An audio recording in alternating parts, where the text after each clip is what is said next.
ہار رہے ہیں. تو جس طرح اگر امریکہ کی اور چائنا کی اگر جنگ لگ جائے تو ہم تو مسلمان ہیں اور پاکستانی ہیں، لیکن ہمارا ظاہر بات آدمی کا ایک مائنڈ بند ہوتا ہے نا، آدمی کہتے ہیں کون جیتے اور کون ہارے. ہمارا ذہن کس طرف جائے گا؟ کون جیتے؟ ہم کہیں گے چائنا جیتے، کیونکہ ہمارا ادھر تھوڑا سا ذہن ہے، ہمارے اتحادی ہیں جو بھی. اس وقت بھی ایسا ہی تھا. مسلمانوں کا ذہن تھا کہ رومی جو ہے نا عیسائی تھوڑے سے ہمارے قریب ہیں، وہ بھی اہل کتاب ہیں، ہم بھی اہل کتاب ہیں، چلو وہ مشرک تو نہیں ہے نا. تو ایرانی جو ہیں یہ مشرک ہیں. تو وہ جو مکہ کے مشرک تھے وہ کہتے تھے ایرانی جیتیں، اور مسلمانوں کا خیال یہ تھا کہ رومی جیتیں. تو لیکن شکست کس کو ہو رہی تھی؟ رومیوں کو ہو رہی تھی. تو ابو جہل ابی ابن خلف ایک سردار تھا، بلکہ یہ اس طرح کی بات ہو رہی تھی کہ اللہ تعالیٰ نے یہ آیات نازل فرمائی ان حالات میں. الف لام میم غلبت الروم، رومی شکست کھا گئے، فی ادن الارض، تمہارے پڑوس میں، وہم من بعد غلبہم سیغلبون، اور یہ اپنی اس شکست کے بعد عنقریب یہ دوبارہ فتح یاب ہوں گے. قرآن نے پیشن گوئی کی. فی بضع سنین، چند سالوں میں، للہ الامر من قبل ومن بعد ویومئذ یفرح المؤمنون، ان کو یہ فتح اس دن حاصل ہوگی کہ اس دن مسلمانوں کو بھی خوشی ہو رہی ہوگی، مسلمانوں کو بھی ایک چیز کی خوشی ہوگی اس دن. یعنی اس دن کوئی ایسا دن ہوگا کہ مسلمان اس دن ویسے ہی خوش ہوں گے، اور اوپر سے یہ خبر آ جائے گی کہ رومیوں کو بھی فتح ہوگی. اب یہ جو پیشن گوئی کی ہوئی، یہ آیت نازل ہوئی تو صدیق اکبر رضی اللہ تعالیٰ عنہ بڑے خوش ہوئے، اور جا کر بازار میں جا کر انہوں نے اعلان کیا صدیق اکبر رضی اللہ تعالیٰ عنہ نے کہ تم بڑے کہتے ہو کہ رومیوں کو شکست ہوگی، عنقریب جو ہے نا رومیوں کو اللہ تعالیٰ فتح دیں گے. یہ آیات پڑھ کے سنائی. تو ابی ابن خلف ایک سردار تھا، اس نے کہا کہ جی چلو شرط لگا لیتے ہیں. تو 3 سال کی شرط لگائی کہ 3 سالوں میں اگر رومیوں کو فتح ہوئی تو ابی ابن خلف نے کہا صدیق اکبر سے کہ میں تو آپ کو 10 اونٹ دوں گا. اگر ایرانیوں کو فتح ہوئی تو ابی ابن خلف نے کہا، صدیق اکبر رضی اللہ عنہ نے کہا کہ میں آپ کو 10 اونٹ دوں گا. یہ شرط لگا لی. واپس آ کے حضور علیہ السلام کو بتایا صدیق اکبر رضی اللہ تعالیٰ عنہ، میں نے شرط لگائی ہے. تو حضور صلی اللہ علیہ وسلم نے حضرت ابوبکر صدیق سے فرمایا کہ اللہ تعالیٰ نے فرمایا کہ فی بضع سنین، بضع کہتے ہیں 10 سے کم سال. تو آپ نے جو 3 سال کی شرط لگا دی ہے نا، یہ تھوڑی سی غلطی ہوگی. آپ اس شرط کو تبدیل کریں، جا کر اس سے کہیں کہ 10 سال کی شرط لگاتے ہیں کہ 10 سال کے اندر اندر اللہ تعالیٰ رومیوں کو فتح دے گا. اور پھر اس شرط کو تبدیل کریں جا کر، اور اس میں آپ یوں بھی کر لیں کہ 10 کے بجائے 100 اونٹ کر لیں. تو صدیق اکبر رضی اللہ تعالیٰ دوبارہ ابی ابن خلف کے پاس آئے اور کہا کہ شرط میں تھوڑی سی تبدیلی کرتے ہیں، اونٹ 10 کے بجائے 100 کر دیتے ہیں، اور سال جو ہیں وہ 3 سال کے بجائے 10 سال کر دیتے ہیں. ابی ابن خلف نے کہا ٹھیک ہے.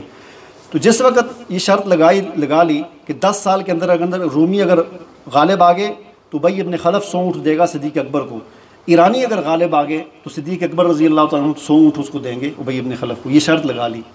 اس کے بعد 5 سال کے بعد ہجرت ہوئی. جس وقت صدیق اکبر رضی اللہ عنہ ہجرت کرنے لگے تو ابی ابن خلف کو پتہ چلا، تو اس نے آ کر پکڑ لیا. پتہ لگا تو اس نے کہا کہ مجھے پتہ لگا کہ آپ کہیں جانے والے ہیں، یہاں سے مکہ چھوڑنے والے ہیں، میں تو اس طرح نہیں جانے دوں گا، آپ کوئی یہاں پر ضامن مقرر کریں کہ جو مجھے اونٹ دے گا آپ کے.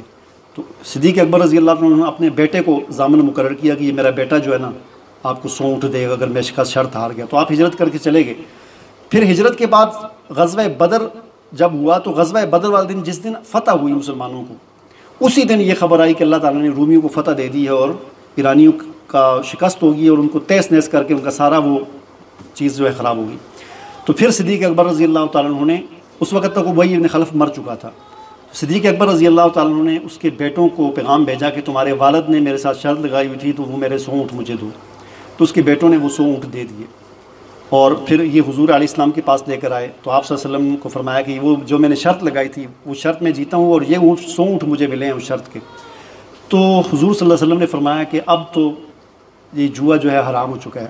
پہلے اس وقت ٹھیک ہے جائز تھا، اب یہ اللہ تعالیٰ نے اس کو حرام کر دیا ہے، لہٰذا یہ اونٹ جو ہے استعمال کرنا تمہارے لیے جائز نہیں ہے، ان کو غریبوں میں بانٹ دو. تو صدیق اکبر رضی اللہ تعالیٰ عنہ نے اس کو غریبوں میں بانٹ دیا. اس واقعے سے ایک اور چیز یہاں پر بڑی عجیب یہ پتہ چلتی ہے کہ صدیق اکبر رضی اللہ تعالیٰ عنہ نے اس کے بیٹوں کو کہا کہ مجھے اونٹ دو. تو اب اس کے بیٹے یہ بھی کہہ سکتے تھے نا، اب دیکھیں بیٹے اس کے مکہ میں ہیں، صدیق اکبر رضی اللہ تعالیٰ مدینہ میں ہیں، اور دونوں کی آپس میں دشمنی ہے. ایسے دشمن ہیں کہ ان کو صدیق اکبر ملیں تو وہ قتل کر دیں، صدیق اکبر رضی اللہ تعالیٰ عنہ کو وہ ملیں تو یہ ان کو قتل کر دیں. ایسے دشمن ہیں آپس میں، کیونکہ یہ مسلمان ہیں وہ کافر ہیں، یہ مدینہ میں ہے وہ مکہ میں، وہ اور ملک ہے یہ اور ملک ہے، اور دونوں ایک دوسرے کے دشمن ہیں. پھر جس کے ساتھ شرط لگائی ہے وہ مر گیا ہے، لیکن اس کے باوجود بیٹوں نے 100 اونٹ دیے. اس لیے دیے، کیوں دیے؟ اس لیے دیے کہ وہ لوگ جو ہے غیرت بڑی کھاتے تھے، ان کے اندر شرم ہوتی تھی، حیا ہوتی تھی کچھ، کہ ہم نے ایک بندے سے کوئی وعدہ کیا ہوا ہے یعنی کافر ہونے کے باوجود ان کے اندر اتنی غیرت تھی کہ وہ یہ بھی کہہ سکتے تھے نا ہمارے باپ سے کیا تھا آپ نے وعدہ، باپ ہمارا مر گیا، جا کر لو اس سے، ہم کیا کریں. اور معمولی رقم بھی نہیں ہے، کوئی 100-200 بھی نہیں ہے، 2 کروڑ روپیہ. اور شرط والد نے لگائی ہے، والد مر چکا ہے، لیکن وہ اتنے غیرت مند ہوتے تھے کہ چلیں باپ نے لگائی تھی نا تو لوگ کیا کہیں گے اگر ہم نے نہ دی. آج کل لوگ جو ہیں وہ اپنے والد کا قرضہ جو ہے وہ فوت ہو جائے وہ نہیں دیتے، کہتے ہیں کہ بس اس سے جا کر لو، قبر سے بھی جا کر لو. یعنی وہ کافر ہو کے ان کے اندر اتنی غیرت ہوتی تھی اور اتنی شرم حیا ہوتی تھی کہ وہ 2 کروڑ روپیہ دینے کے لیے تیار ہو گئے. یہ نہیں کہا کہ ہمارے، اور یہ بھی چلیں ایک ہوتا ہے نا پڑوسی ہو تو پھر الگ بات ہے، دشمن ملک، ایک انڈیا میں بیٹھا ہوا دوسرا پاکستانی ہے، سمجھ لیں ایک انڈین ہے دوسرا پاکستانی ہے اور دونوں کی آپس میں جنگ ہے، اور جس کے ساتھ شرط لگائی ہے وہ بھی مر چکا ہے، حالت جنگ میں، لیکن پھر بھی اپنا وعدہ انہوں نے پورا کیا. تو اس سے ہمیں بھی سبق حاصل کرنا چاہیے. اللہ تعالیٰ سے دعا کریں.